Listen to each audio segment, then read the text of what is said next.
দেখুন, একটি ভুল আপনাদের জীবনে ভীষণভাবে প্রভাব ফেলে থাকে, যা বিশেষত অর্থনৈতিক ক্ষেত্রে দ্রুত গতিতে প্রভাব ফেলে।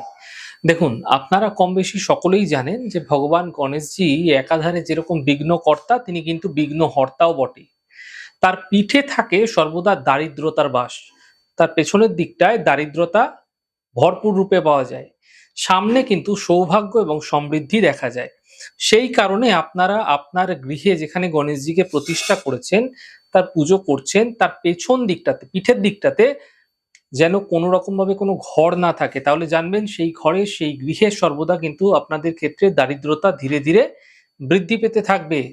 আপনি দেখতে পাবেন অর্থনৈতিক ক্ষেত্রে ক্রমশ খারাপ হচ্ছে। আর্থিক সমস্যা আপনার পিছু ছাড়তে চাইবে না।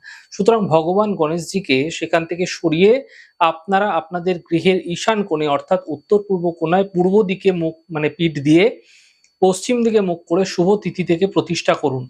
এতে আপনাদের গৃহে সুখ, সমৃদ্ধি এবং অর্থনৈতিক ক্ষেত্রে যে খারাপ প্রভাব ছিল সেগুলোও কিন্তু কম হতে দেখতে পাবেন এবং সুখ সমৃদ্ধি বৃদ্ধি পেতে দেখতে পাবেন।